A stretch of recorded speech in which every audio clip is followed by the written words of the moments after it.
Hello student, इस video में मैं क्लास 12th का जो पहला चैप्टर है इलेक्ट्रिक चार्ज एंड फील्ड के सारे डेरिवेशंस को कवर करूंगा।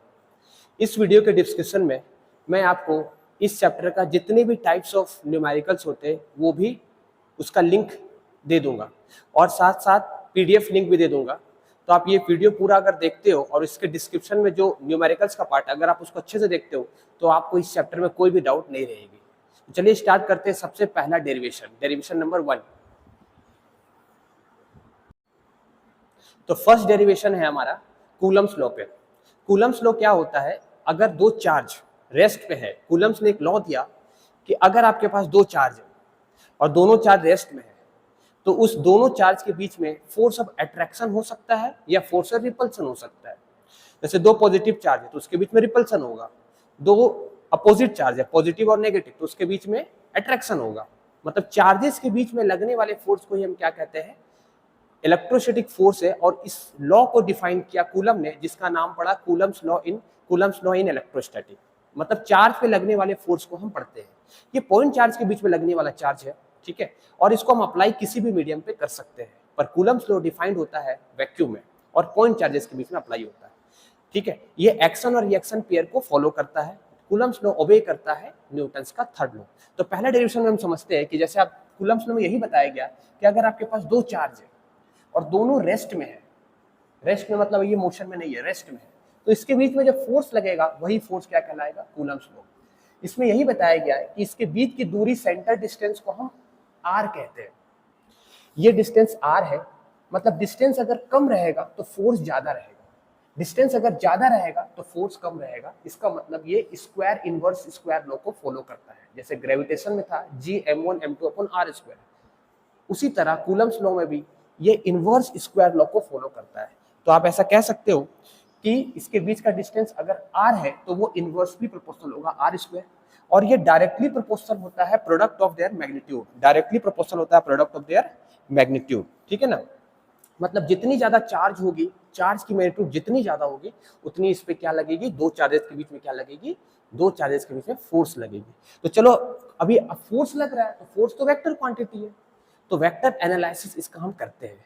तो देखो Coulomb's law in vector form में क्या है कि आपके पास थोड़ा सा बेसिक वेक्टर्स का नॉलेज होना चाहिए। जैसे यहाँ पर आप देख सकते हो कि हमने दो चार्जेस लिया है। स्केलर क्वांटिटी आपको पता है कि क्या होता है, स्केलर क्वांटिटी में सिर्फ और सिर्फ जिसकी मैग्नीट्यूड होती है, डायरेक्शन नहीं होती, लेकिन वेक्टर में डायरेक्शन भी होती है। तो जैसे स्केलर क्वांटिटी का आप जनरली जानते हो एग्जांपल मास, टाइम, टेम्परेचर, इसका कोई डायरेक्शन नहीं होता। जैसे इस रूम का टाइम है, हर जगह सेम ही है, लेकिन फोर्स वेक्टर क्वांटिटी है तो उसका वेक्टर एनालिसिस करने के लिए आपको जानना होगा कि वेक्टर का क्या होता है, डायरेक्शन। फोर्स एक वेक्टर क्वांटिटी है, ठीक है ना। तो जिसमें वेक्टर क्वांटिटी इसको कहते हैं जिसकी मैग्नीट्यूड भी होती है और साथ साथ क्या होती है, डायरेक्शन भी होती है। तो यहाँ पर हम कूलम्स लॉ को वेक्टर फॉर्म में दिखाने के लिए क्या करेंगे, हम दो चार्जेस लेंगे, ठीक है ना। जैसे यहाँ पर आप देख सकते हो फोर्स जो होगा वेक्टर के फॉर्म में, उसका मैग्नीट्यूड होगा और साथ में यूनिट वेक्टर होगा। यूनिट वेक्टर बताता है कि इसका डायरेक्शन किधर है फोर्स का, ठीक है ना। और अगर हम यूनिट वेक्टर निकालना चाहे तो क्या आप लिखते हैं, वेक्टर अपॉन इट्स मैग्नीट्यूड होता है, ठीक है। उसी तरह अगर आर वेक्टर लिखेंगे तो magnitude upon its unit vector. Unit vector मतलब magnitude upon direction, sorry unit vector मतलब वेक्टर अपॉन इट्स मैग्नीट्यूड होता है, ठीक है। अब देखो यहाँ पर दो चार्जेस रखे गए, एक चार्ज Q1 है और एक चार्ज Q2 है, ठीक है। इसके बीच का डिस्टेंस r है। अभी हम रिप्रेजेंट करेंगे वेक्टर के फॉर्म में। r को हम पोजीशन वेक्टर भी कहते हैं, डिस्टेंस भी कहते हैं। अगर सिंपल एक प्लेन में बात करें तो डिस्टेंस कहेंगे, और थ्री प्लेन में अगर थ्री डायमेंशन में बात करें तो उसको पोजीशन वेक्टर कहेंगे। इसके बीच का दूरी हमने लिया है r21। आप कहीं से भी ले सकते हैं r21, यहां से यहां भी डायरेक्शन ले सकते हो, आप चाहो तो यहां से यहां भी ले सकते हो। तो हमने क्या माना है इस वीडियो में, इसको Q1 माना, इसको Q2 माना, यहां से यहां की दूरी को R21 माना है। याद रखना, आप इधर से इधर भी R21 मान सकते हो, कहीं से भी मान सकते हो, पर हमने ऐसा माना है। और इधर से इधर की दूरी को R12 माना है। अब ये एक फोर्स एक्सपीरियंस करेगा, ये भी एक फोर्स को एक्सपीरियंस करेगा। किसके कारण फोर्स को एक्सपीरियंस करेगा, ये दोनों आपस में एक दूसरे को फोर्स लगाएगा, क्योंकि दोनों पॉजिटिव है तो दोनों एक दूसरे को रिपेल करेगा। तो कहने का मतलब F12 जो होगा वो फोर्स एक्सपीरियंस बाय 1 होगा ड्यू टू चार्ज 2। तो इसको लिखेंगे क्या, force is equal to magnitude of force, vector force is equal to magnitude upon its into unit vector. ये यूनिट वेक्टर इसका डायरेक्शन बताएगा। उसी तरह F21 को क्या बोलेंगे, force experience by charge 2 due to charge 1। याद रखना, F21 को कहेंगे force experience by charge 2 due to charge 1। Charge 2 के कारण उस पे कितना, चार्ज 1 के कारण इस पे कितना फोर्स लग रहा है। तो कूलम्स लॉ में यही बताया गया है कि फोर्स की जो मैग्नीट्यूड होती थी वो 1/4 पाई epsilon not Q1 Q2 upon R square होती थी। तो ये हो गई मैग्नीट्यूड की बात। क्योंकि ये वेक्टर है तो इसमें डायरेक्शन भी देना पड़ेगा। तो आप डायरेक्शन कैसे दोगे, देखो एफ कैप का डायरेक्शन क्या लिख दिया है, R21। अब R21 क्यों लिखा गया इसको आप समझते हैं। देखो F21 की डायरेक्शन किधर है बताओ, F21 की डायरेक्शन इस साइड है। F21 को क्या कहते हैं, force experience by charge 2, force experience by charge 2 due to charge 1। ठीक है, इसकी डायरेक्शन किस साइड है, इस साइड। उसी तरह हमने क्या माना है, R21 की डायरेक्शन हमने इधर माना है। आप कुछ भी मान सकते हो, कोई जरूरी नहीं है कि R21 आप इधर से ही मान सकते हो, आप इधर से ही मान सकते हो। पर जैसा कि डायग्राम में आप देख रहे हो, हमने इधर माना है R21, तो हम F21 का जो डायरेक्शन है और R21 का सेम डायरेक्शन है, इसलिए यहाँ यूनिट वेक्टर इसका मल्टीप्लाई कर देंगे। जब इसका यूनिट वेक्टर यहाँ मल्टीप्लाई करेंगे तो ये वेक्टर फॉर्म में हो गया। वेक्टर फॉर्म का मतलब होता है यहाँ पर एक वेक्टर अगर आप लिखते हो तो यहाँ पर एक यूनिट वेक्टर आपको लिखना पड़ता है। तो ये किसकी कहानी हो गई, force experience by charge 2, force experience by charge 2 due to charge 1। और ये तो मैग्नीट्यूड ऑफ कूलम फोर्स है जो आप जानते थे 1/4 पाई epsilon not into Q1 Q2 upon R square. ठीक है ना, ये परमिटिविटी ऑफ फ्री स्पेस कहते हैं इसको। क्या कहते हैं, परमिटिविटी ऑफ फ्री स्पेस। इसकी वैल्यू 8.85 इंटू 10 की पावर -11 होती है। उसी तरह अगर हम इसको उल्टा करके लिखे, F12 लिखे, बहुत आसान है। मैग्नीट्यूड ऑफ फोर्स तो सेम रहेगा, बस डायरेक्शन क्या हो जाएगी, अपोजिट हो जाएगी। डायरेक्शन कैसे लिखते हैं, देखो F12 का डायरेक्शन किधर है बताओ, F12 का डायरेक्शन इस साइड है और R12 का डायरेक्शन इस साइड है। इसलिए हमने इस डायग्राम के अनुसार से, इस वीडियो के अनुसार से हमने यहाँ पर इसका यूनिट वेक्टर को मल्टीप्लाई कर दिया। ये परमिटिविटी ऑफ फ्री स्पेस कहलाता है। ये कांस्टेंट होता है, इसकी पूरी वैल्यू होती है 9 इंटू 10 की पावर 9 होती है। और ये मैग्नीट्यूड ऑफ चार्जेस है। यहाँ पर प्लस माइनस नहीं लेते हैं, जो है सिर्फ प्लस ही लेते हैं, ये मैग्नीट्यूड लेते हैं उसका। ठीक है ना, अगर ये चार्जेस ज्यादा रहेगा तो फोर्स भी ज्यादा रहेगा, ये अगर ज्यादा होगा तो ये ज्यादा होगा, ये अगर ज्यादा होगा तो ये क्या होगा, कम होगा। इनवर्स स्क्वायर लॉ को फॉलो करता है। तो ये लिखने का तरीका है दो चार्जेस के बीच में Coulomb's law in vector form. दो चार्ज के कारण वेक्टर फॉर्म में हम इस तरह से लिखेंगे। लेकिन अगर मल्टीपल चार्जेस आएगा तो उसमें हम सुपरपोजिशन प्रिंसिपल का अप्लाई करेंगे। चलो देखते हैं, उसको भी देखते हैं। ठीक है ना, ये वेक्टर बताता है। ये क्या बताता है, force experience by 1 due to 2, और ये यूनिट वेक्टर बताता है। दोनों का डायरेक्शन सेम होना चाहिए। ठीक है, और ये देखो ये चीज सेम है, मैग्नीट्यूड दोनों की सेम है, यानी न्यूटन्स का थर्ड लॉ को फॉलो करता है। लेकिन डायरेक्शन दोनों की क्या है, अपोजिट है। R21 की डायरेक्शन इधर है और R12 का डायरेक्शन इधर। आप कुछ भी मान सकते हो, कोई दिक्कत नहीं। लेकिन अगर आप लिखना चाहो इसी टर्म में, अगर आप लिखना चाहो जैसे R21 के टर्म में लिखना चाहो तो सिर्फ आपको क्या साइन देना पड़ेगा, माइनस साइन देना पड़ेगा। ठीक है ना, और फोर्स जो होता है वो वेक्टर फॉर्म में लिखे तो दोनों अपोजिट होता है। 1 से 2 और 2 से 1 की डायरेक्शन अपोजिट होती है, इसलिए हम वेक्टर में इसका माइनस साइन यूज करते हैं। ठीक है, और डायरेक्शन भी अपोजिट है। तो 2 से 1 को आप, ये यूनिट वेक्टर कहलाता है। 2 से 1 को भी आप यहाँ 2 से 1 लिख सकते हो, बस आगे क्या लगाना पड़ेगा, आगे माइनस लगाना पड़ेगा। ठीक है, तो ये हो गई छोटी सी हमारी दो चार्जेस के बीच में लगने वाला फोर्स। और ये मैग्नीट्यूड होता है, यहाँ से यहाँ का डिस्टेंस चाहे यहाँ से यहाँ का डिस्टेंस, डिस्टेंस तो सेम ही होगा। तो R21 और R21 दोनों का जो स्क्वायर होगा वो क्या होगा, सेम ही होगा।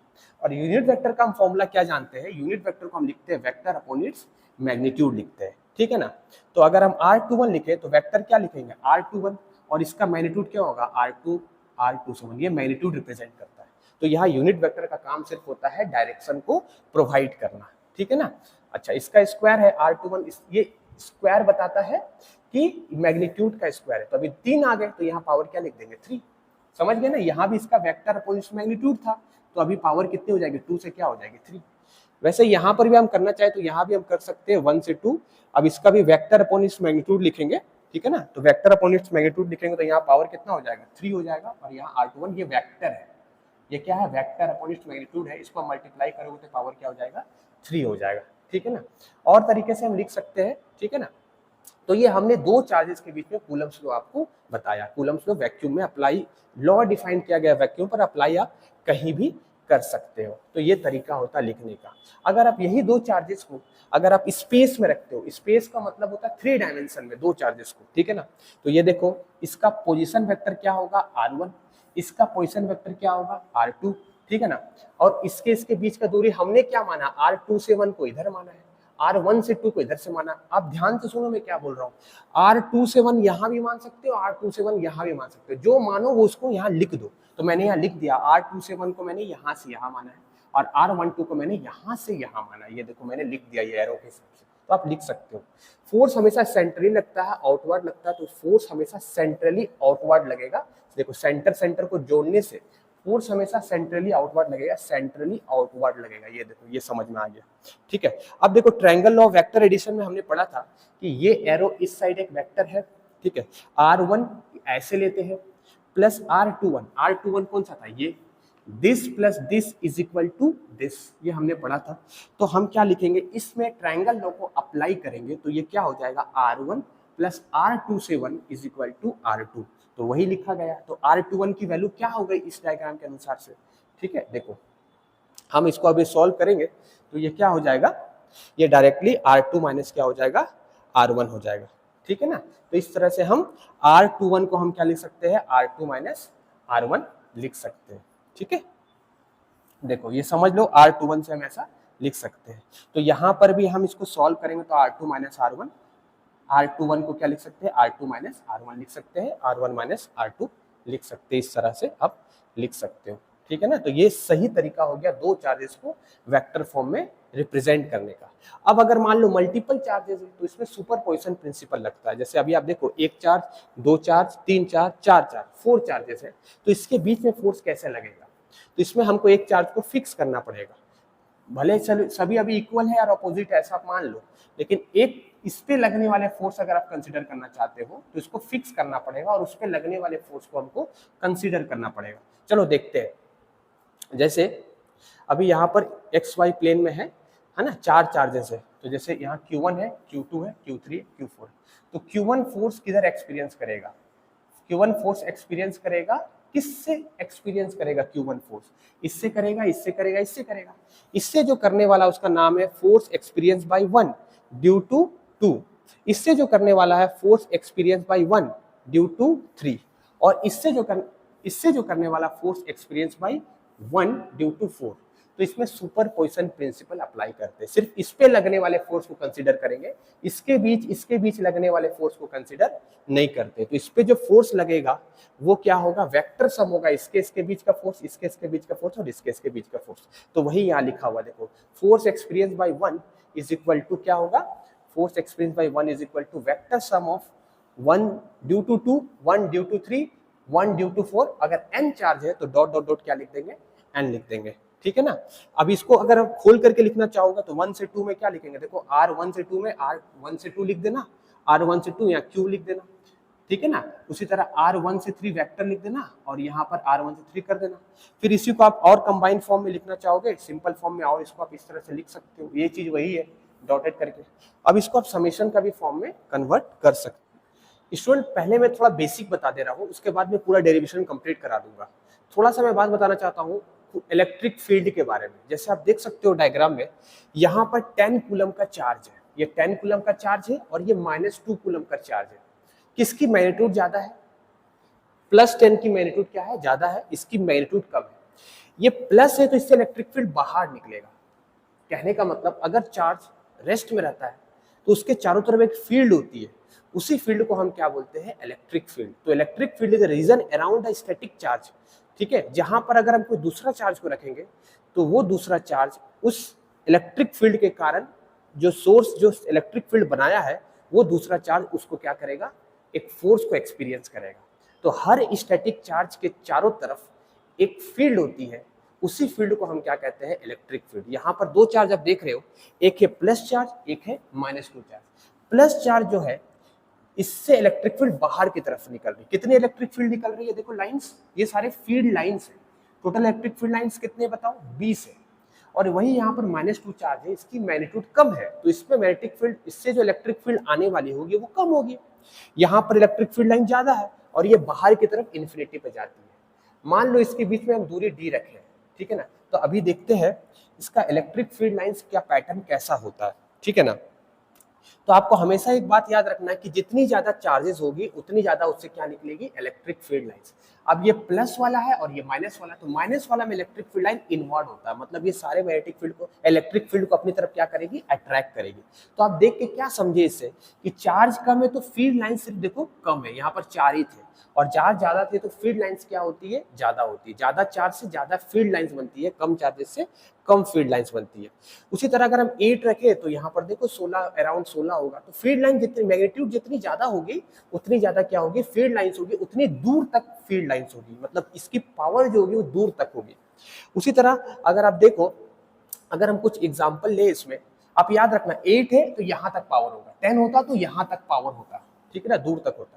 अगर हम चार्ज को सेम कर दे, जैसे 10 को है यहाँ पर -2 है, या पर यहाँ पर 10 है और यहाँ -10 कर दिए, मतलब सेम चार्जेस कर दे और इसके बीच की दूरी को डी कर दे, तो अभी फील्ड लाइंस का पैटर्न अलग हो जाएगा। जितना फील्ड लाइन इससे निकलेगा उतना इसमें क्या होगा, जाएगा। तो ये डाइपोल कहलाता है। डाइपोल का मतलब होता है, डाई मतलब दो, पोल मतलब पोलरिटी।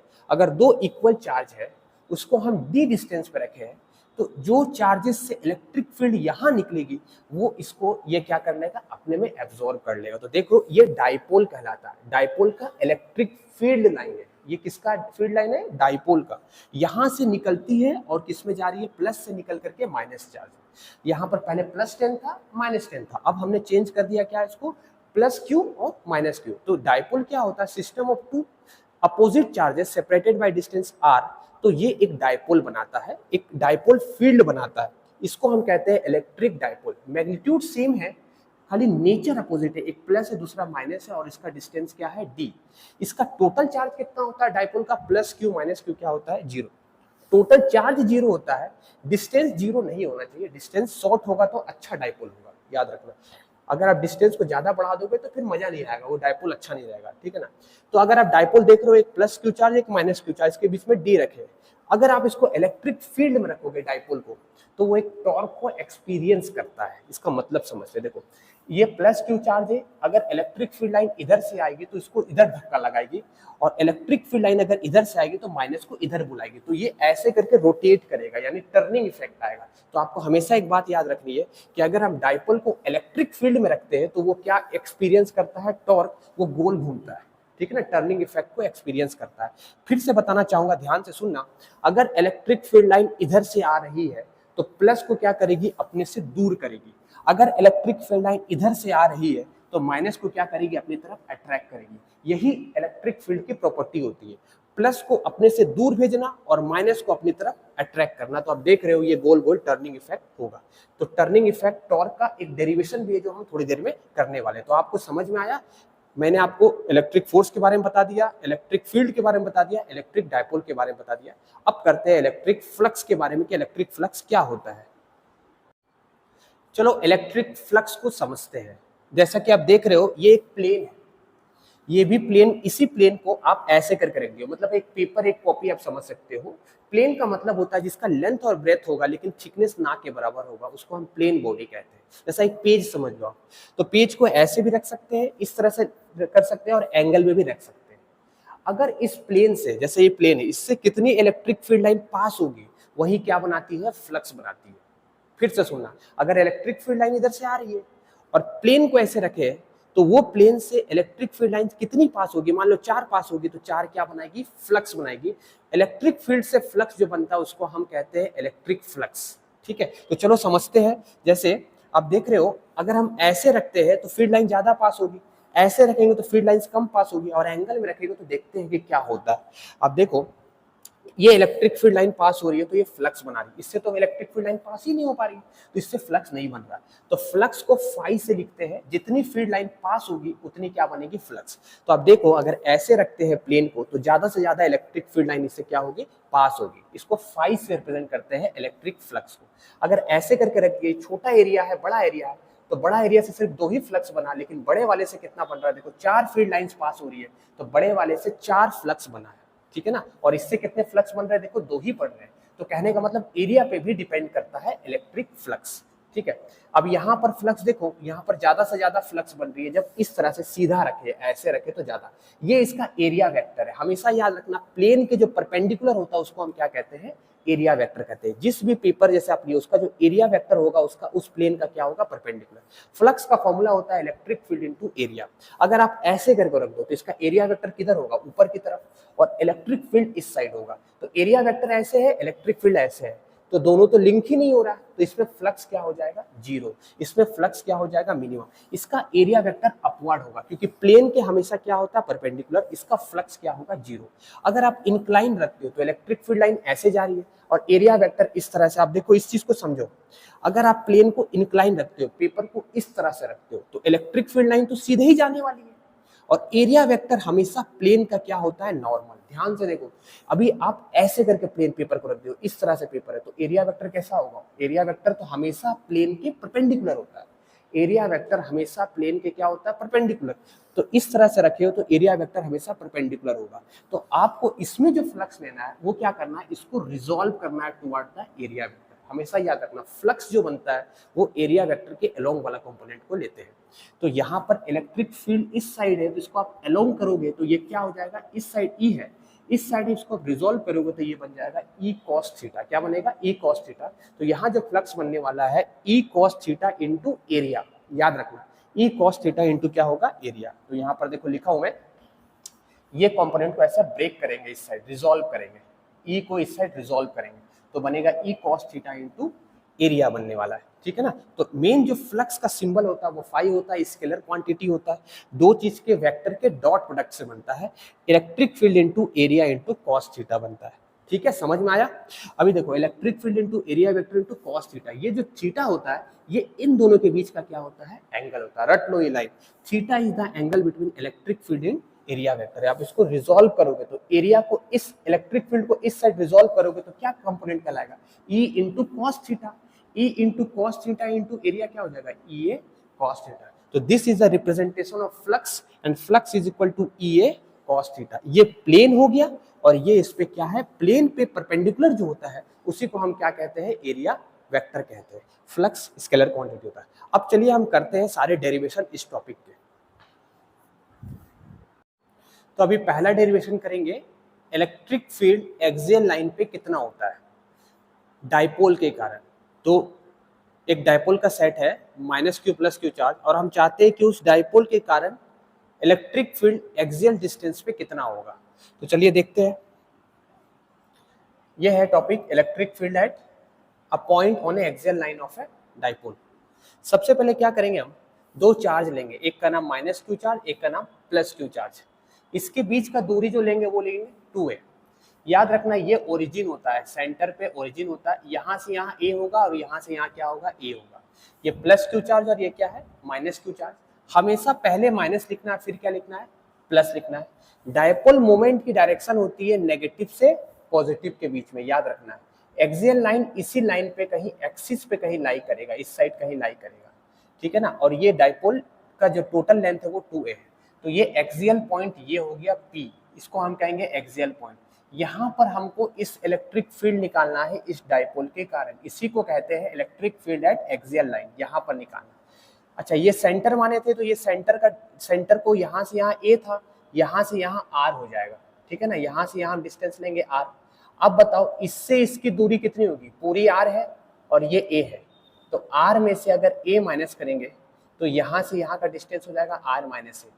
उसी तरह इससे और इस पॉइंट का डिस्टेंस कितना है, यहाँ से यहाँ A है और यहाँ से यहाँ R है, तो R प्लस A हो जाएगा। हमें यहाँ पर इलेक्ट्रिक फील्ड निकालना है, इसी पॉइंट को हम क्या कहते हैं, एक्सियल पॉइंट कहते हैं। और ये एक डायपोल के कारण इलेक्ट्रिक फील्ड निकालना है, तो प्लस क्यू के कारण इलेक्ट्रिक फील्ड बाहर की तरफ होगा और माइनस क्यू के कारण इलेक्ट्रिक फील्ड अंदर की तरफ होगा। ठीक है ना। तो इसके कारण इस पॉइंट पर इलेक्ट्रिक फील्ड किस साइड होगा, बाहर की तरफ। इसके कारण इलेक्ट्रिक फील्ड इस पॉइंट पे क्या होगा, अंदर की तरफ। चलो देखते हैं। इसके कारण बाहर की तरफ due to plus Q charge, और इसके कारण जो होगा वो अंदर की तरफ होगा, ये ड्यू टू क्या होगा, माइनस क्यू चार्ज होगा। लेकिन ये सामने, ये पॉइंट सामने है, डिस्टेंस कम है, तो इलेक्ट्रिक फील्ड ज्यादा होगा, इसलिए इसकी लेंथ ज्यादा रखे हैं। और माइनस क्यू दूरी पे है, इस पॉइंट से ज्यादा डिस्टेंस पे है, तो इसकी लेंथ क्या रखे हैं, कम रखे हैं। ये बड़ा इलेक्ट्रिक फील्ड है और ये छोटा है, क्योंकि ये डिस्टेंस कम है और ये डिस्टेंस क्या है, ज्यादा है। इसके कारण इलेक्ट्रिक फील्ड अंदर की तरफ, इसके कारण इलेक्ट्रिक फील्ड बाहर, क्योंकि प्लस के कारण बाहर होता है, माइनस के कारण क्या होता है, अंदर होता है।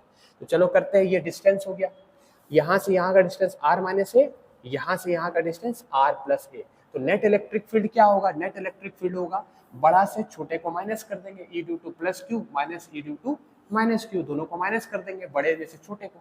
तो हमें net electric field axial point पे डाइपोल के कारण क्या होगा, मिल जाएगा। तो चलो इसको सॉल्व करते हैं। जैसे इस चार्ज को यहाँ पर हमने, यहाँ पर अगर इलेक्ट्रिक फील्ड हम जानते हैं जनरल फॉर्मूला कि अगर एक क्यू चार्ज है, r डिस्टेंस पे इलेक्ट्रिक फील्ड निकालना, तो उसका फॉर्मूला क्या होता था, E इज इक्वल टू के क्यू बाई आर स्क्वायर। ये जनरल फॉर्मूला होता था इलेक्ट्रिक फील्ड सिंगल चार्ज के कारण। ये हमने पढ़ा था कि किसी भी चार्ज, सिंगल चार्ज के कारण इलेक्ट्रिक फील्ड कितना होता। तो यहाँ पर ये, इसके लिए अगर हम इलेक्ट्रिक फील्ड निकालना चाहते हैं तो E due to plus Q क्या लिखेंगे, के क्यू अपॉन यहाँ से यहाँ तक का डिस्टेंस का स्क्वायर। यहाँ से यहाँ तक की डिस्टेंस कितनी है, r माइनस ए। तो चलो लिख देंगे E due to plus Q क्या होगा, K, इसको K कहते हैं electric constant 1/4 pi epsilon not Q। Q कितना है, Q, और यहाँ से यहाँ तक का डिस्टेंस है r माइनस ए का होल स्क्वायर। ठीक है, उसी तरह माइनस के लिए क्या लेंगे, K सोर्स चार्ज का मैग्नीट्यूड लेते हैं, और यहाँ से यहाँ तक की दूरी कितनी है, r प्लस ए का होल स्क्वायर। देखो यहाँ से यहाँ तक की दूरी कितनी है, r प्लस ए का होल स्क्वायर। तो एक्सियल पॉइंट पे निकालना है तो दोनों को क्या कर देंगे, एक इस साइड है और एक इस साइड है, नेट क्या होगा, माइनस करेंगे ना बीच में साइन, ये बड़ा में से छोटे को क्या करेंगे, माइनस कर देंगे। अब बस इसकी वैल्यू यहाँ पुट कर देंगे, इसकी वैल्यू यहाँ पुट कर देंगे। कॉमन क्या आएगा, Q भी, इसमें भी Q है और ये चीज कॉमन है, तो इस कॉमन को बाहर लिख देंगे, ब्रैकेट कर देंगे 1 माइनस r माइनस ए का whole square minus 1 by R plus A का होल स्क्वायर। अब इसमें जनरल आइडेंटिटी क्लास 9th का लगा देंगे, ये इधर जाएगा, ये इधर जाएगा, और ये दोनों आपस में क्या होगा, मल्टीप्लाई। तो ये a प्लस बी का यानी r प्लस ए का होल स्क्वायर इधर होगा, r माइनस ए का होल स्क्वायर इधर होगा। इसको सॉल्व करेंगे तो कुछ आएगा। ठीक है, आप इसको, इसका डायरेक्ट आइडेंटिटी भी याद कर लोगे तो काम हो जाएगा। ठीक है ना, और इन दोनों को क्या करते हैं, नीचे वाले को क्या करते हैं, मल्टीप्लाई करते हैं। ठीक है ना, नीचे वाले को क्या करते हैं, मल्टीप्लाई। तो अभी इसको हम एक्सपेंड करके भी सॉल्व कर सकते हैं। अगर आप एक्सपेंड करके सॉल्व करोगे तो r प्लस ए का होल स्क्वायर क्या होगा, ए, देखो r प्लस ए का होल स्क्वायर क्या होगा, A square plus B square plus 2ab। फिर आगे साइन माइनस है, तो माइनस है मतलब ये साइन इसका A square plus B square minus 2ab जो होगा, साइन उल्टा कर देना, तो उल्टा करके काट देंगे तो ये सब कट जाएगा। तो हमें जो आने वाला है डायरेक्टली क्या आएगा, 4ar आएगा। इसको सॉल्व पे तो 2ar और आगे में क्या है q, तो 4ar लिख देंगे। और ये चीज तो आप इसको जानते हो, a माइनस बी का होल स्क्वायर करके भी आप बना सकते हो। चलो ये चीज एक समझाना चाहूंगा मैं। ठीक है, इधर देखो, एक चीज बताऊंगा तुमको, ध्यान से देखना। अगर ध्यान से देखो, जैसे ये चीज को हम सॉल्व करते हैं ना, ये चीज को हम सॉल्व करते हैं,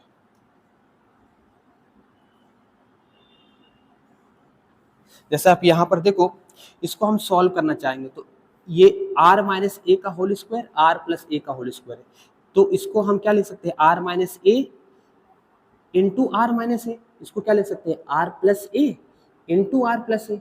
तो दो पेयर बन रहा है, इसको मल्टीप्लाई करते हैं तो दो पेयर क्या बनने वाला है, r minus A R plus A का होल स्क्वायर बनने वाला है। तो आप इसको सॉल्व अगर करते हो तो क्या आता है, R square minus A square आता है, इसका होल स्क्वायर आता है। ये चीज आप सॉल्व कर सकते हो, क्लास 9 का कॉन्सेप्ट है। ठीक है ना, तो इस तरह से हम क्वेश्चन को क्या करेंगे, सॉल्व करेंगे। तो अभी हम इलेक्ट्रिक फील्ड निकालेंगे, तो इसी को हम जब आगे सॉल्व किए तो हमें यहाँ पर क्या मिलता है, नेट जो इलेक्ट्रिक फील्ड मिलने वाला है वो मिलेगा, उसको हम आगे सॉल्व कर लेंगे यहाँ पर। तो यहाँ पर ये कट गया और यहाँ पर मिला 4ar।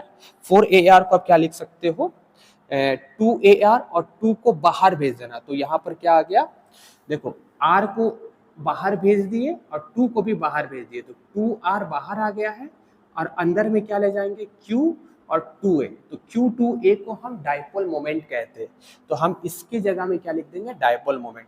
और ये चीज तो कांस्टेंट था, इसको ऐसे ही लिख दिए, और ये चीज तो हमने इसको यहाँ पर सॉल्व किया था तो ये चीज आया था। ठीक है ना, तो चलो देखो अभी आगे इलेक्ट्रिक फील्ड नेट निकाल रहे हैं एक्सियल पॉइंट पे। ठीक है ना, तो अभी इसके जगह में डाइपोल मोमेंट लिख देंगे, रो। डाइपोल मोमेंट का सिंबल होता है रो, जो डाइपोल की स्ट्रेंथ बताता है।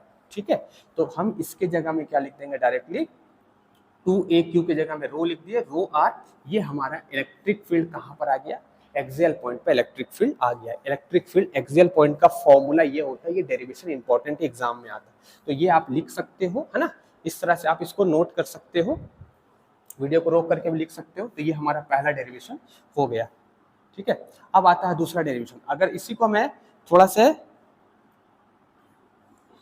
अब अगर हम चाहते हैं कि इलेक्ट्रिक फील्ड हम निकाले, इसको अगर हम वेक्टर फॉर्म में लिखते, एक चीज देखो, अगर हम इसको वेक्टर फॉर्म में लिखते, ठीक है, वेक्टर फॉर्म मतलब इलेक्ट्रिक फील्ड का डायरेक्शन किस है, नेट का डायरेक्शन इस साइड है। ध्यान से सुनना, इलेक्ट्रिक फील्ड का डायरेक्शन किस साइड है, नेट वाले का इस साइड।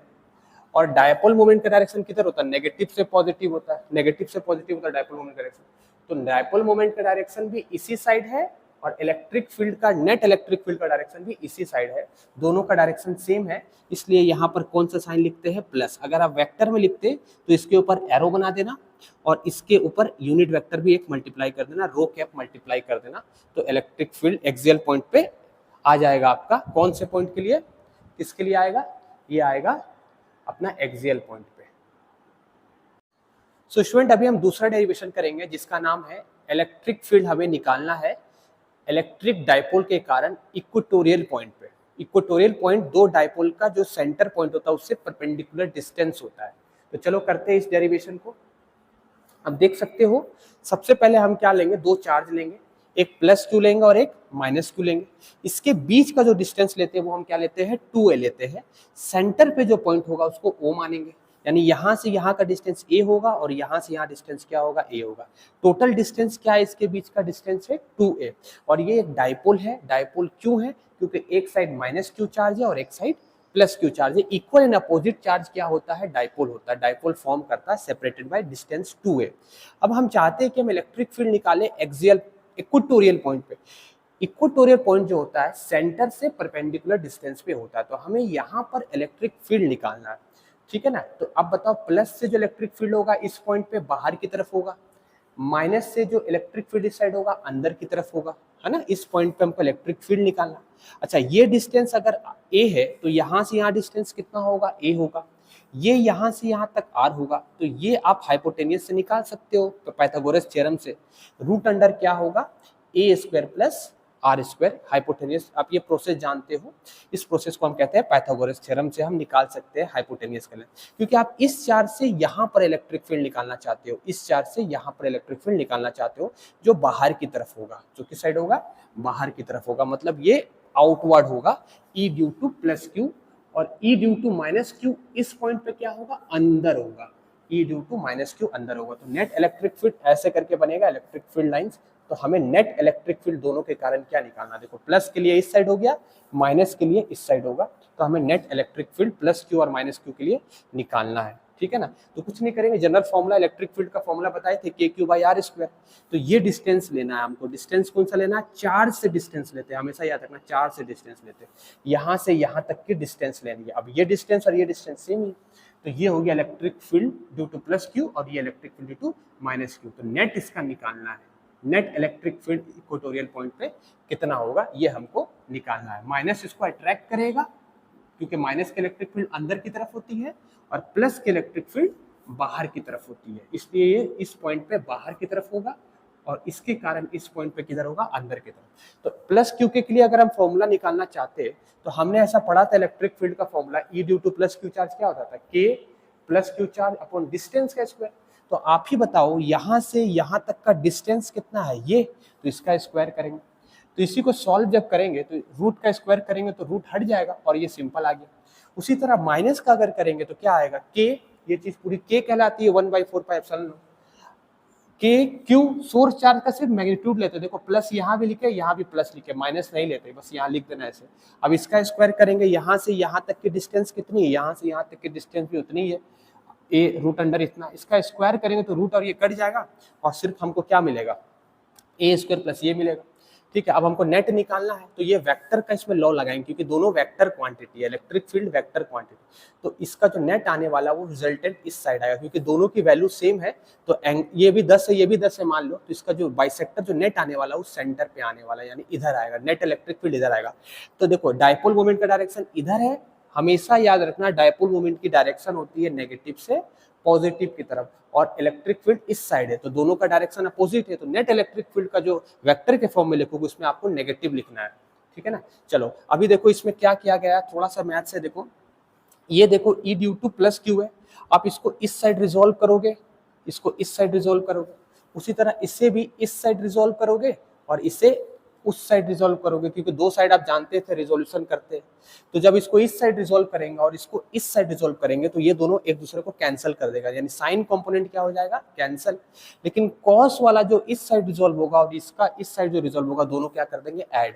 तो कैसे ऐड करते हैं, ई ड्यू टू प्लस चार इंटू इधर थीटा एंगल है तो क्या लिखेंगे, E due to plus Q cos theta, समझ में आया ना, कॉस थीटा। उसी तरह E due to minus Q, ये एंगल कितना है, थीटा, तो इसको रिजोल्व करेंगे कितना आएगा, E due to minus Q cos theta. तो दोनों का क्या कर देंगे, सम कर देंगे, और ये इसका जो परपेंडिकुलर कंपोनेंट है वो दोनों आपस में क्या हो जाएगा, आपस में कैंसिल हो जाएगा, ठीक है ना। तो चलो वही क्या है देखना यहाँ पर ध्यान से, प्लस इसको इधर रिजोल्व करेंगे और इसको भी इधर रिजोल्व करेंगे, इसको परपेंडिकुलर रिजोल्व करते हैं, साइन कंपोनेंट आएगा, देखो E due to plus Q sine theta आएगा, और इसी का नीचे वाला क्या आएगा, E due to minus Q charges due to into sine theta. तो ये दोनों कैंसिल हो जाएगा, इसका कोई इफेक्ट नहीं आएगा क्योंकि थीटा भी सेम है, ई ड्यू टू प्लस क्यू और E due to minus Q का मैग्नीट्यूड सेम है। मैग्नीट्यूड सेम क्यों, क्योंकि चार्ज सेम है, डिस्टेंस सेम है, चार्जेस भी सेम है और डिस्टेंस भी सेम है, तो ये दोनों कैंसिल हो जाएगा। तो नेट इलेक्ट्रिक फील्ड जो बनने वाला है सिर्फ और सिर्फ कॉस वाले के साथ बनने वाला है, यानी इस दोनों को क्या कर देंगे, ऐड कर देंगे। तो चलो वही फॉर्मूला लगाएंगे, ई ड्यू टू नेट क्या करेंगे, इन दोनों को क्या कर देंगे, ऐड कर देंगे। तो दोनों का ऐड करेंगे कितना हो जाएगा, दोनों की मैग्नीट्यूड सेम है, प्लस हो जाएगा डायरेक्टली। चलो यहाँ पर देखो ई ड्यू टू 2 लिख देंगे क्योंकि ये और ये सेम ही है, तो सेम सेम को ऐड करते क्या 1 + 1 क्या हो जाएगा 2, तो 2 लिख देंगे 2, और मैग्नीट्यूड भी सेम है, प्लस क्यू का भी वही मैग्नीट्यूड है, माइनस क्यू का भी वही मैग्नीट्यूड है, तो आप यहाँ पर प्लस क्यू का लिख सकते हो। अच्छा, कॉस थीटा का फॉर्मूला क्या होता है, cos theta is equal to base upon hypotenuse. ये अगर आप कॉस थीटा देख रहे हो तो बेस अपॉन क्या होगा, हाइपोटेनियस, तो यहाँ वही लिख दिया गया cos theta is equal to base upon hypotenuse, ये यहाँ लिख दिया गया। और E due to plus Q क्या निकाले थे, ये निकाले थे, इसको यहाँ पर ऐसे लिख दिया गया। अब देखो इसकी पावर कुछ नहीं है, मतलब 1 है, इसकी पावर रूट में मतलब 1/2 है, तो 1 पावर 1 है और पावर 1/2 है, तो 1 + 1/2 करेंगे कितना आ जाएगा, 3/2। ये नेट इलेक्ट्रिक फील्ड वेक्टर के फॉर्म में नहीं आया है, स्केलर फॉर्म में आ चुका है। अगर आप इसको वेक्टर के फॉर्म में लिखना चाहोगे तो आप क्या लिखोगे, अच्छा एक चीज आप लिखने दो, अच्छा एक चीज याद रखना, इलेक्ट्रिक फील्ड वेक्टर क्वांटिटी होता है, आप स्केलर के फॉर्म में इसका डेरिवेशन कर देना है, लेकिन लास्ट में इसको किसके फॉर्म में लिखना है, वेक्टर के फॉर्म में लिखना। वेक्टर के फॉर्म में लिखने के लिए सिर्फ एरो ऊपर दे देंगे, इलेक्ट्रिक फील्ड के ऊपर एरो दे देंगे, और साथ साथ डायपोल मोमेंट और इलेक्ट्रिक फील्ड का डायरेक्शन देखेंगे। जैसे आप यहाँ पर देखो डायपोल मोमेंट का डायरेक्शन किस साइड है, इस साइड है, और इलेक्ट्रिक फील्ड का डायरेक्शन इस साइड है, तो इसका डायरेक्शन और इसका डायरेक्शन अपोजिट है, इसलिए यहाँ पर एरो दे देना, ये मैं नहीं किया हूँ, यहाँ पर एरो दे देना और यहाँ पर माइनस साइन दे देना, और यूनिट वेक्टर डायपोल मोमेंट का आप मल्टीप्लाई कर देना, मतलब रो कैप यहाँ पर लिख देना और आगे से कौन सा साइन दे देना, माइनस, और यहाँ पर इलेक्ट्रिक फील्ड के ऊपर कौन सा साइन दे देना है, वेक्टर का साइन दे देना। तो ये हमारे डेरिवेशन हो गया। इसी में स्पेशल केस लगा सकते हैं, आप स्पेशल केस तो जानते ही हो। अगर आप मान लो ए को छोटा कर दोगे, शॉर्ट डाइपोल कर दोगे, तो फिजिक्स में क्या करते हैं, जो चीज छोटी होती है उसको हम नेग्लेक्ट कर देते हैं, ठीक है ना, जो चीज छोटी रहती है उसको हम क्या कर देते हैं, नेग्लेक्ट कर देते हैं। मतलब नया फॉर्मूला बनाया जा सकता है, ए अगर छोटा होगा तो ए को 0 मान लेना, तो नया फॉर्मूला बन जाएगा, ठीक है ना। अगर सो स्टूडेंट नेक्स्ट डेरिवेशन करते हैं। यहाँ पर हमको डेरिवेशन में क्या करना है कि derivation of Coulomb's law from Gauss theorem, Gauss law का हेल्प से हमको कूलम्स लॉ को डिराइव करना है। कूलम्स लॉ क्या था, दो चार्जेस के बीच में लगने वाला फोर्स था, that is F is equal to K Q1 Q2 अपॉन R²। और गॉस लॉ क्या कहता था कि किसी भी चार्ज के कारण जो नेट इलेक्ट्रिक फ्लक्स बनता था चार्ज Q के कारण, वो होता था Q अपॉन एप्सिलॉन नॉट, ठीक है। ये गॉस थ्योरम में बताया गया था कि किसी भी चार्ज के कारण जो इलेक्ट्रिक फ्लक्स बनता है वो उसके charge upon epsilon not times बनता है, ठीक है। तो चलो देखते हैं इसका डेरिवेशन। देखो सबसे पहले एक चार्ज लेंगे, Q चार्ज, पॉजिटिव चार्ज लेंगे, और इसके चारों तरफ एक R रेडियस पे एक छोटा सा गॉसियन सरफेस बना देंगे। ये स्फीयर बना दिए, स्फीयर है, ठीक है ना। इसकी डिस्टेंस कितनी है, R है। अब हम क्या करेंगे, ये गॉसियन सरफेस जो है, गॉसियन एरिया इस स्फीयर के फॉर्म में है, इसका एक छोटा सा एरिया लेंगे जिसका नाम क्या लेंगे, क्योंकि यहाँ पर एक छोटा सा गॉसियन सरफेस लेंगे जिसका नाम लेंगे DA एरिया, ये पूरा स्पेयर है, समझ लो ऐसा एक चार्ज स्पेस में उसके चारों तरफ एक इनक्लोज कर देंगे, एक स्पेयर बनाएंगे जिसको हम गॉसियन स्पेयर कहते हैं। ये छोटा सा एरिया ले लिया, इसका नाम हम लेंगे डी है। अब चार्ज से इलेक्ट्रिक फील्ड बाहर की तरफ निकलेगी, प्लस क्यू के चार्ज के कारण इलेक्ट्रिक फील्ड बाहर की तरफ निकलेगी, ठीक है। तो E due to plus Q charges बाहर की तरफ, और एरिया वेक्टर भी किधर है, बाहर की तरफ, ठीक है ना। तो चार्ज के चारों तरफ हमने जो बनाया है स्फीयर, इसको हम कहते हैं गॉसियन स्फीयर। आर रेडियस पे हर पॉइंट पे हर डिस्टेंस पे इलेक्ट्रिक फील्ड कितनी होने वाली है, सेम। जैसे इलेक्ट्रिक फील्ड यहाँ 10 है तो यहाँ भी कितना होगा, 10, यहाँ भी क्या होगा, सेम। यही तो गॉसियन सरफेस की फायदा है, गॉसियन सरफेस का यही प्रॉपर्टी होता है। ये छोटा सा एरिया लिया है, इसी एरिया को जब आप इंटीग्रेट कर दोगे तो ये पूरा एरिया स्फीयर का निकल जाएगा। ये सर्कल नहीं है, याद रखना, ये क्या है, स्फीयर है। चार्ज के चारों तरफ क्या बना दिया गया है, स्फीयर बना दिया गया है। इस तरह से देख रहे हो ना। आपको इसमें बनाना है बोर्ड में, तो इसको स्फीयर कैसे बनाऊंगा, सर्कल के फॉर्म में बनाएंगे, पर ये है स्फीयर। छोटा सा एरिया लिया जिसका नाम क्या, डी है। और एरिया वेक्टर के हमेशा परपेंडिकुलर क्या होता है, एरिया का हमेशा परपेंडिकुलर क्या लेते हैं, एरिया वेक्टर। जैसे आप छोटा एरिया लिए हो तो इसका एरिया वेक्टर किधर होगा, बाहर की तरफ। अब आ जाओ गॉस थ्योरम क्या कहता है। गॉस थ्योरम कहता है, इसको पढ़ते हैं साइक्लिक इंटीग्रल। क्या पढ़ते हैं इसको, साइक्लिक इंटीग्रल। जो फ्लक्स होगा, इसके कारण जो फ्लक्स बनेगा वो उसका फॉर्मूला होता है cyclic integral of electric field into area. कौन सा एरिया लेना है, ये छोटा सा एरिया लेना है। इस छोटा सा एरिया का नाम क्या है, हमने दिया है डी है। दोनों वेक्टर क्वांटिटी है, दोनों का डॉट प्रोडक्ट लेंगे। जब वेक्टर को हटाएंगे तो कॉस थीटा लेते हैं, जानते हो। Dot product of any vector is cos multiply करते हैं, क्रॉस में साइन करते हैं। तो यहाँ ई डी है, कॉस जीरो लिखेंगे। कॉस जीरो क्यों लिखेंगे, क्योंकि एरिया वेक्टर भी बाहर की तरफ है। ध्यान से सुना, एरिया वेक्टर बाहर की तरफ है और इलेक्ट्रिक फील्ड भी बाहर की तरफ है। दोनों के बीच का एंगल कितना हो गया, दोनों के बीच का एंगल 0 डिग्री होगा। तो अभी देखो ये तो फ्लक्स का एक फॉर्मूला ये होता था और फ्लक्स का एक फॉर्मूला ये होता था। तो यही ये गॉस थ्योरम में ये बताया गया। और फ्लक्स का फॉर्मूला होता था, हम थोड़ी देर पहले पढ़ाए थे कि इलेक्ट्रिक फील्ड इनटू एरिया करते हैं। तो अभी क्या कर देंगे, इन दोनों को इक्वेट कर देंगे। अब इलेक्ट्रिक फील्ड ना, यहाँ इलेक्ट्रिक फील्ड अगर 10 है तो यहाँ भी 10 है, तो यहाँ भी पूरे गॉसियन सरफेस में इलेक्ट्रिक फील्ड कितनी है, कांस्टेंट, दैट इज 10। तो हम इलेक्ट्रिक फील्ड को इंटीग्रल साइन से बाहर कर देंगे। ये जो दिख रहा है ना, ये गोल सा, इसको क्या बोलते हैं, साइक्लिक, और ये है इंटीग्रल। तो साइक्लिक इंटीग्रल से electric field that is constant, उसको हम बाहर कर देंगे। तो अंदर में क्या बचेगा, एरिया। अब बताओ, एक स्फीयर का छोटा एरिया डीए लिए थे, उसको पूरा ही इंटीग्रेट कर देंगे तो क्या बचेगा, स्फीयर का एरिया क्या होता, पूरा एरिया स्फीयर का क्या होता, 4 पाई आर स्क्वायर। तो यहाँ देखो, स्मॉल एरिया को, ये जो छोटा एरिया है, इसको पूरा इंटीग्रेट कर देंगे तो क्या बन जाएगा, पूरा एरिया बन जाएगा, that is 4 pi R square. E को नीचे भेज देंगे तो इलेक्ट्रिक फील्ड का जो फॉर्मूला आ जाएगा वो क्या आ जाएगा, Q upon 4 pi R square. ये आर स्क्वायर आ गया, ठीक है। इसको इधर नीचे भेज देंगे। अब हम फोर्स का फॉर्मूला क्या जानते थे, फोर्स का फॉर्मूला क्यू ई होता था, ये आपने पढ़ा था, force is equal to Q E होता है, ठीक है ना। तो अभी हम क्या करेंगे, फोर्स का हमें तो कूलम्स लॉ डिराइव करना है। कूलम्स लॉ में क्या बताया गया था कि एफ का फॉर्मूला बताया गया था के Q1 Q2 अपन आर इसमें, तो ई हमने निकाल दिया। तो देखो यहाँ पर क्या लिख दिए, ये फोर्स कितना एक्सपीरियंस करेगा, क्यू ई। तो यहाँ लिख देंगे F is equal to Q E या क्यू डैश ई, ठीक है। अब ई की जगह में पूरा क्या लिख देंगे, कहने का मतलब ये है कि अगर आप यहाँ दूसरा चार्ज को रखोगे तो वो इस चार्ज के कारण एक फोर्स को एक्सपीरियंस करेगा। ध्यान से सुना, कूलम्स लॉ में 2 चार्ज चाहिए और इलेक्ट्रिक फील्ड में 1 चार्ज चाहिए। इसका इलेक्ट्रिक फील्ड इधर होगा बाहर की तरफ, और यहाँ पर अगर हम इसके इलेक्ट्रिक फील्ड में एक चार्ज को रखेंगे तो वो चार्ज इसके कारण एक फोर्स को एक्सपीरियंस करेगा। वो फोर्स होता है क्यू डैश ई। मतलब ये चार्ज एक फोर्स इसके कारण एक्सपीरियंस करेगा, उसकी वैल्यू कितनी होगी, क्यू डैश ई होगी। फिर से सुनना, ये क्यू डैश चार्ज इसके कारण एक फोर्स को एक्सपीरियंस करेगा इस साइड, जिसकी वैल्यू क्या होगी, क्यू डैश ई होगी। तो यहाँ क्यू डैश ई लिख दिया गया। अब बताओ ई की वैल्यू क्या थी, ये पूरी थी ई की वैल्यू, तो यहाँ पर ई की वैल्यू में ये पूरा रख देंगे। अब तो हमें फॉर्मूला आ गया ना, एफ इज इक्वल टू के, इसको के कहेंगे Q1 Q2 upon are square. यही तो है, कौन सा लॉ, यही है तुम्हारा कूलम्स लॉ। इस तरह से हम डिराइव कर दिए गॉस लॉ की मदद से। तो तुम क्या सीखे, गॉस लॉ हमारा ये कहता है, और गॉस लॉ की हेल्प से ही हमने क्या डिराइव कर दिया, कूलम्स लॉ। एक बात याद रखना, जहां भी चार्ज आप रखते हो वो चार्ज इसके कारण एक फोर्स को एक्सपीरियंस करेगा, ये अपने चारों तरफ फील्ड बनाएगा।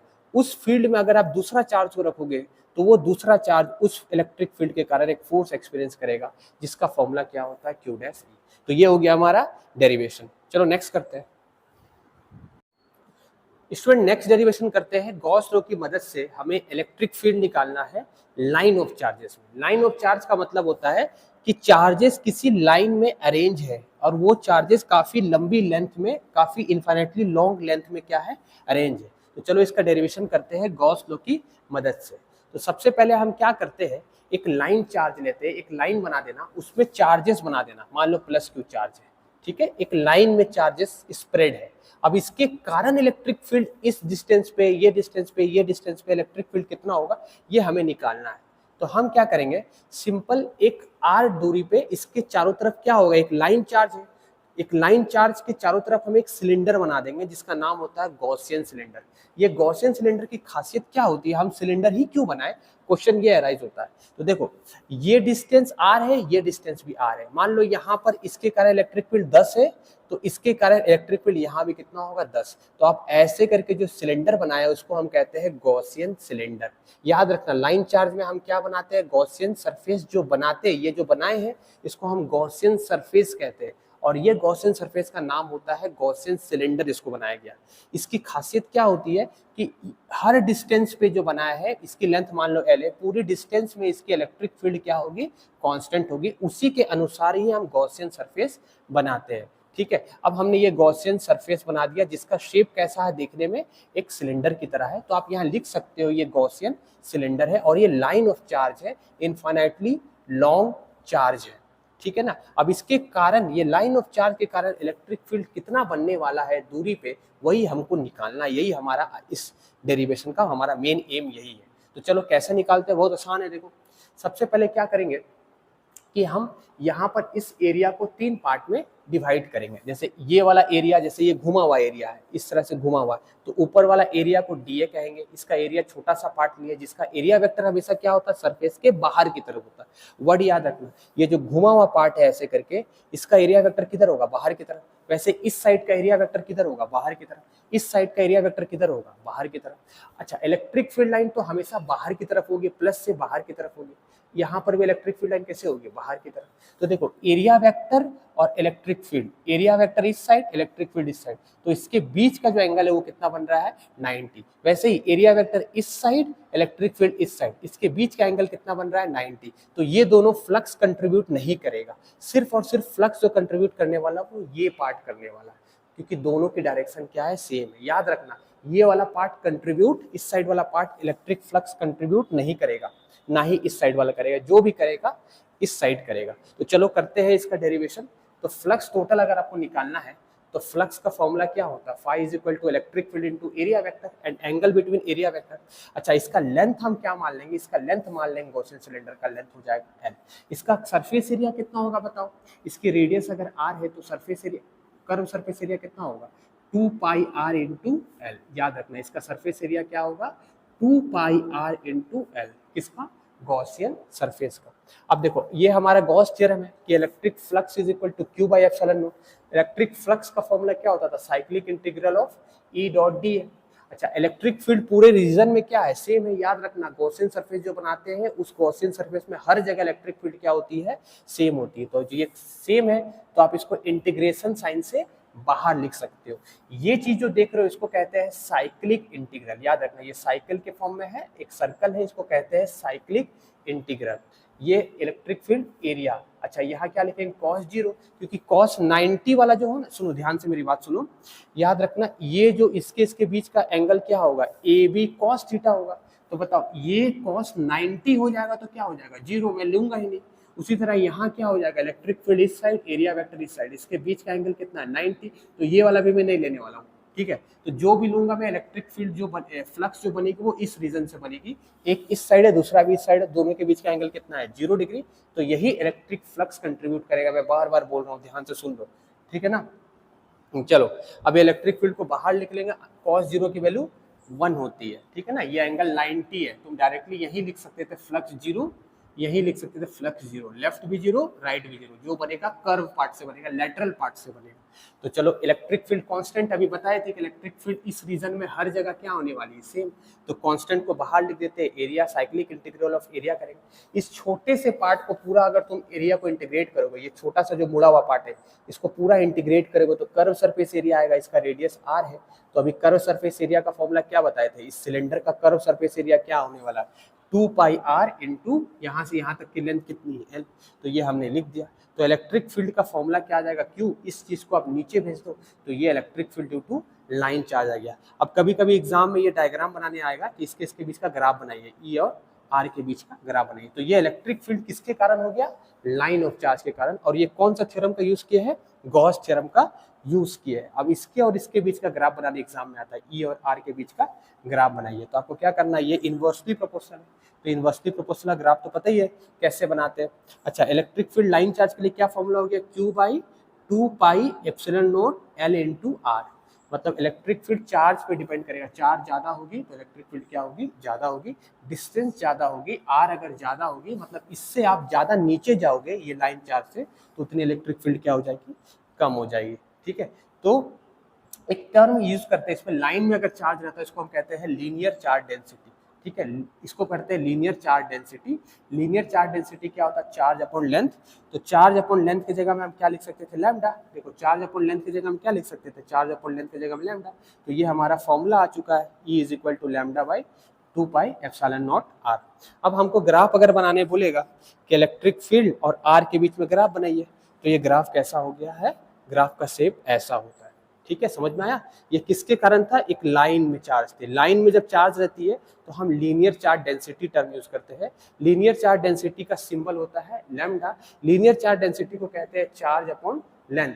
तो देखो चार्ज अपॉन लेंथ यहाँ था ना, चार्ज अपॉन लेंथ, तो इसके जगह में क्या लिख देंगे, लैम्डा। तो इलेक्ट्रिक फील्ड और आर के बीच में जो अगर हमको ग्राफ बनाना है तो इलेक्ट्रिक फील्ड और ये इनवर्सली प्रोपोर्शनल का ग्राफ है। तो ये हमारा हो गया electric field due to line of charges के कारण। चलो नेक्स्ट डेरिवेशन करते हैं, electric field due to a uniformly charged shell. आप जानते हो फुटबॉल देखे हो, अगर वही मान लो चार्ज्ड है, फुटबॉल समझ लो मेटल का बना हुआ, उसके अंदर एयर है, उसके ऊपर चार्ज दिया गया, तो ऐसे स्पेयर को हम क्या कहते हैं, यूनिफॉर्मली चार्ज्ड स्पेयर कहते हैं। उसके कारण इलेक्ट्रिक फील्ड अंदर कितना होगा, बाहर कितना होगा, सरफेस पे कितना होगा, गॉस थ्योरम की हेल्प से हमको डिराइव करना है। ये कई बार एग्जाम में आया हुआ क्वेश्चन है। चलो देखते हैं, सबसे पहले क्या करेंगे इसके लिए, सबसे पहले एक स्पेयर बना देंगे, उसके ऊपर चार्जेस को स्प्रेड कर देंगे, इस तरह से प्लस चार्जेस स्प्रेड कर देंगे। अब देखो स्पेयर हमको बोर्ड पे बनाना है तो हम इसको तो सर्कल ही बनाएंगे ना, ऐसा बड़ा सा स्पेयर कैसे इसमें बना सकते हैं। इसके लिए हमको 2 डायमेंशन फिगर बनाया हमने, स्पेयर का सर्कल बना दिया। इसकी रेडियस r है और हम चाहते हैं कि इसकी बाहर डिस्टेंस पे इलेक्ट्रिक फील्ड कितनी हो, r डिस्टेंस पे हम यहाँ इलेक्ट्रिक फील्ड क्या करना चाहते हैं, इस शेल के कारण निकालना चाहते हैं।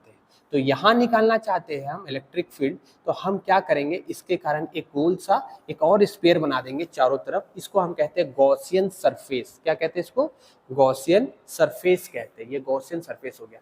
इसका छोटा सा एरिया लेंगे, देख रहे हो आप, इस छोटा सा एरिया का नाम हमने डीए रखा है और एरिया वेक्टर हमेशा बाहर की तरफ होता है, तो ये एरिया वेक्टर का डायरेक्शन क्या हो गया, बाहर की तरफ। अच्छा, इसके कारण इलेक्ट्रिक फील्ड यहाँ से यहाँ सामने है और ये से यहाँ एक चीज बताना चाहूंगा, देखो इधर देखो, चार्जेस यहाँ पर है, स्पेयर के सरफेस पे स्प्रेड है, लेकिन हम ऐसा एज्यूम करें कि सारे चार्जेस कहाँ पर है, सेंटर पर है, क्योंकि ये डिस्टेंस यहाँ से यहाँ तक की डिस्टेंस और यहाँ से यहाँ तक की डिस्टेंस, तो ये डिस्टेंस प्लस ये डिस्टेंस का अगर ऐड करके डिवाइड करेंगे तो ये डिस्टेंस आ जाएगा, सेंटर आ जाएगा।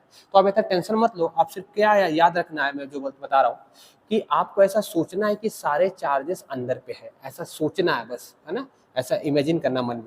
अच्छा, ये एरिया को क्या नाम देंगे, डीए। अच्छा, एरिया वेक्टर हमेशा बाहर की तरफ होता है और चार्ज के कारण में इलेक्ट्रिक फील्ड क्या होगा, इस पॉइंट पे बाहर की तरफ, तो एरिया वेक्टर इस साइड, इलेक्ट्रिक फील्ड इस साइड, तो दोनों के बीच का एंगल कितना हो जाएगा, 0 डिग्री हो जाएगा। तो अभी हम इसमें गॉस थ्योरम अप्लाई करेंगे इस वाले सरफेस में। गॉस थ्योरम हमको फ्लक्स के बारे में बताया था कि फ्लक्स का जो फॉर्मूला होता था वो Q अपॉन एप्सिलॉन नॉट होता था, और हमने फ्लक्स के बारे में ये भी पढ़ा है कि फ्लक्स जो होता है वो इलेक्ट्रिक फील्ड और एरिया वेक्टर का इलेक्ट्रिक फील्ड और एरिया का साइक्लिक इंटीग्रल होता है। ठीक है, तो इसमें हम गॉस थ्योरम लगा देंगे अभी। अच्छा, दोनों के बीच का एंगल कितना बताया, एरिया वेक्टर और इलेक्ट्रिक फील्ड के बीच का एंगल क्या होता है, 0 डिग्री। तो देखो गॉस थ्योरम यही कहता है, flux is equal to E dot D A is equal to Q upon epsilon naught, यही है। ये टर्म कहलाता है साइक्लिक इंटीग्रल, वर्ड याद रखना। अच्छा, ये वेक्टर है, ए डॉट बी का फॉर्मूला क्या होता है, ए बी कॉस थीटा। इसके बीच का एंगल कितना था, इलेक्ट्रिक फील्ड भी इस साइड था, एरिया वेक्टर भी इस साइड था, तो दोनों के बीच का एंगल 0 डिग्री। अरे ये भी इधर है, ये भी इधर है, दोनों के बीच का एंगल कितना हो गया, 0 डिग्री। तो यहाँ 0 डिग्री लिख देंगे।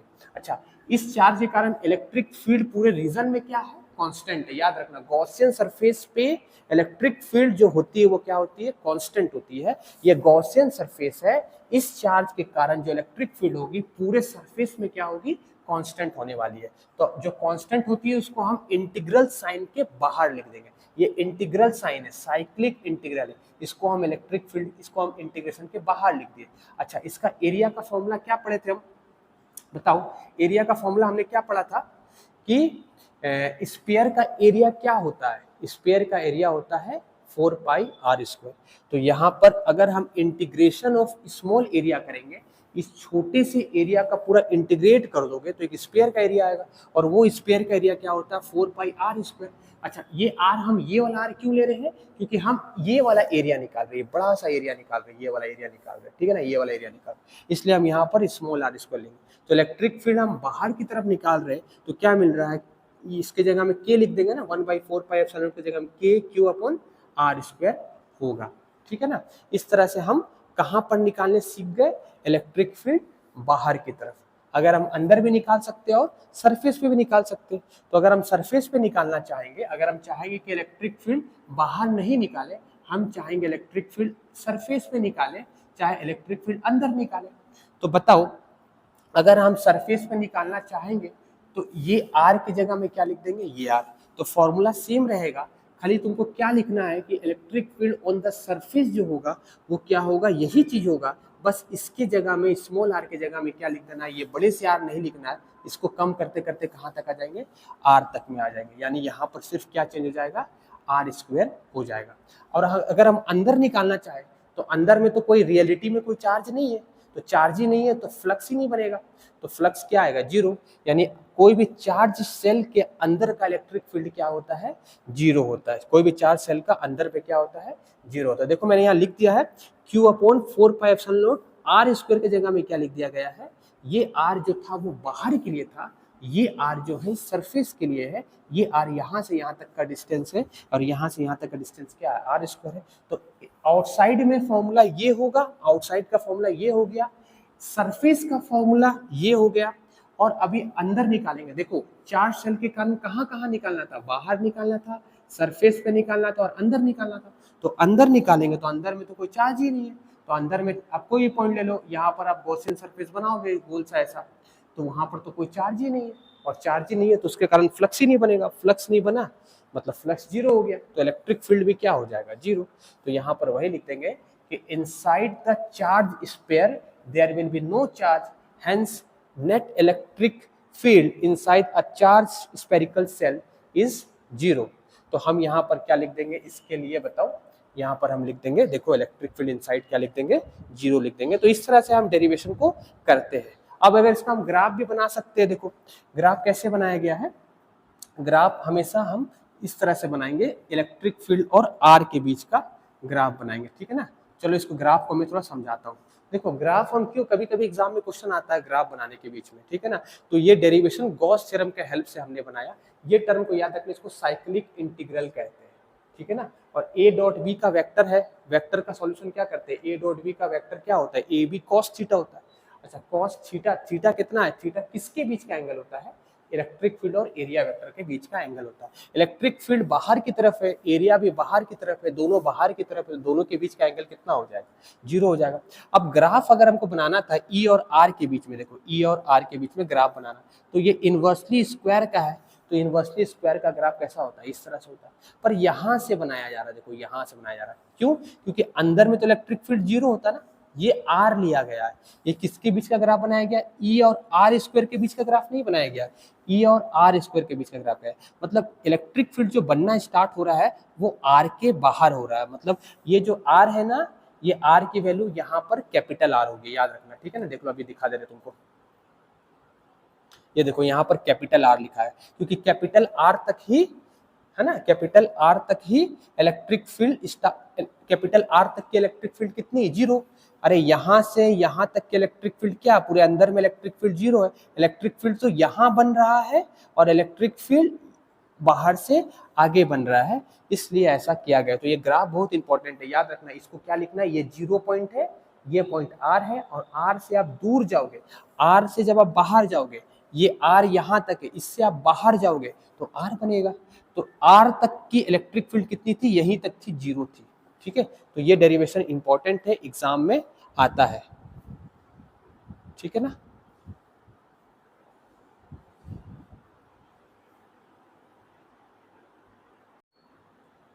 चलिए लास्ट डेरिवेशन करते हैं। इलेक्ट्रिक फील्ड निकालना है एक प्लेन शीट। प्लेन शीट बताया ना कि जिसका लेंथ और ब्रेथ तो होगा लेकिन उसका थिकनेस नहीं होगा। जैसे पेपर आप ले लो, उसको प्लेन शीट कहते हैं। उस पेपर पे, प्लेन शीट पे बहुत सारे चार्जेस स्प्रेड है, बहुत सारे, और हम चाहते हैं कि उसके कारण कितना इलेक्ट्रिक फील्ड बनेगा वो निकालें। तो गॉस थ्योरम की हेल्प से हमको निकालना। तो चलो देखते हैं। सबसे पहले क्या लेंगे, एक पेपर ले लेंगे। इसको इस तरह से बनाया गया है क्योंकि ये काफी लंबा है, काफी बड़ा है, इसको इनफाइनाइटली का शेप दिया गया है। इसका मतलब होता है ये ऊपर भी जा सकता है, नीचे भी जा सकता है, और इसमें एक शीट पे बहुत सारे चार्जेस है, क्यू चार्जेस पे स्प्रेड है।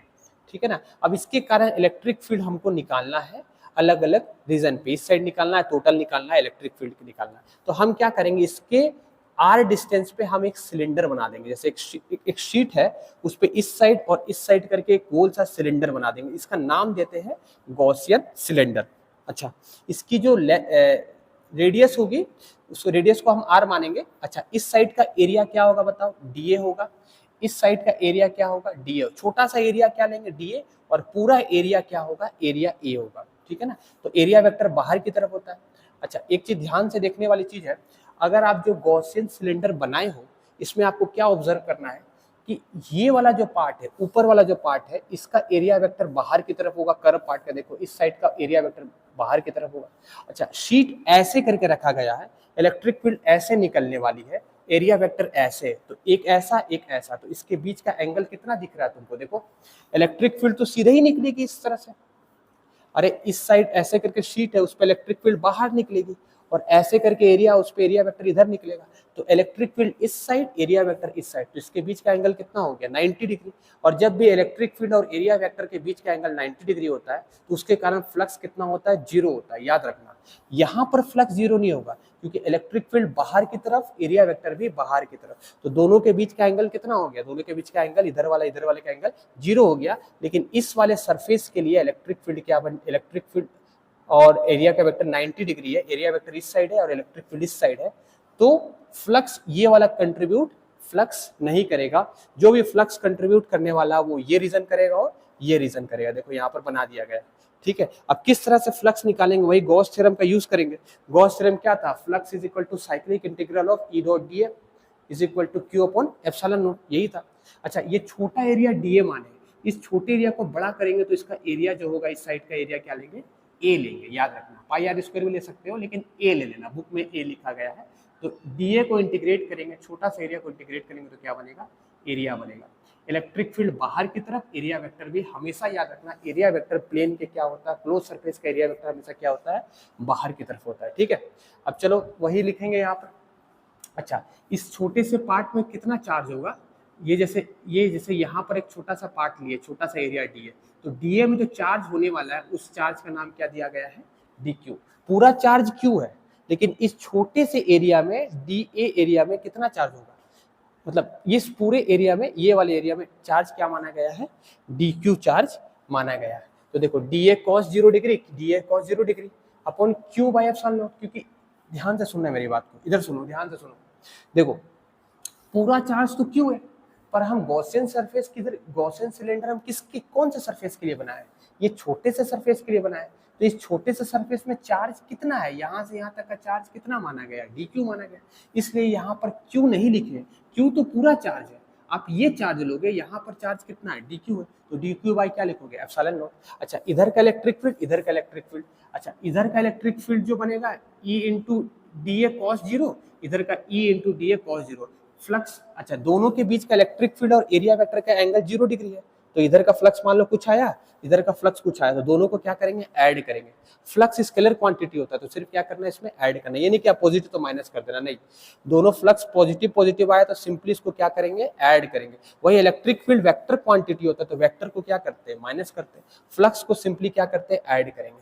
तो यहाँ का फ्लक्स जो होगा वो होगा ई डी ए कॉस 0, और यहाँ का जो फ्लक्स होगा वो क्या होगा, E electric field E D A cos zero, क्योंकि इलेक्ट्रिक फील्ड और एरिया वेक्टर के बीच का एंगल कितना है 0 डिग्री। और इसके अंदर का चार्ज जो है गॉसियन सरफेस का चार्ज क्या लेंगे D Q upon epsilon not लेंगे। तो ये ई डी ए सॉल्व करें कितना हो जाएगा, कॉस जीरो की वैल्यू 1 होती है तो 2 ई डी ए हो जाएगा D Q upon epsilon not, इसको एप्सिलॉन नॉट कहते हैं, परमिटिविटी ऑफ फ्री स्पेस कहते हैं, ठीक है ना। अब थोड़ा सा इसमें हम दिमाग लगा देंगे, ठीक है।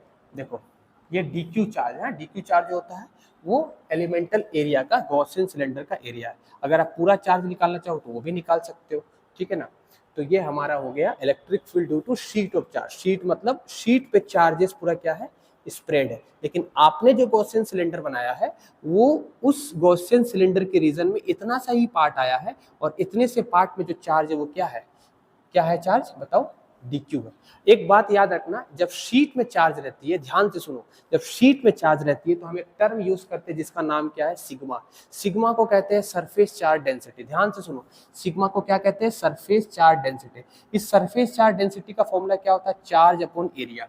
अच्छा, इसका एरिया हमने क्या माना है डीए माना है, तो dq अपॉन डीए क्या हो जाएगा सिग्मा। तो dq की वैल्यू क्या हो जाएगी क्रॉस मल्टीप्लाई से सिग्मा इंटू डी है, तो यहाँ पर वही dq की वैल्यू को लिख देंगे। देखो डी लिख देंगे वहां पर, डी इंटू क्या लिख देंगे 2 D A sigma D A cancel हो जाएगा। तो इलेक्ट्रिक फील्ड का फॉर्मूला क्या आया sigma by 2 epsilon naught, sigma by 2 epsilon not.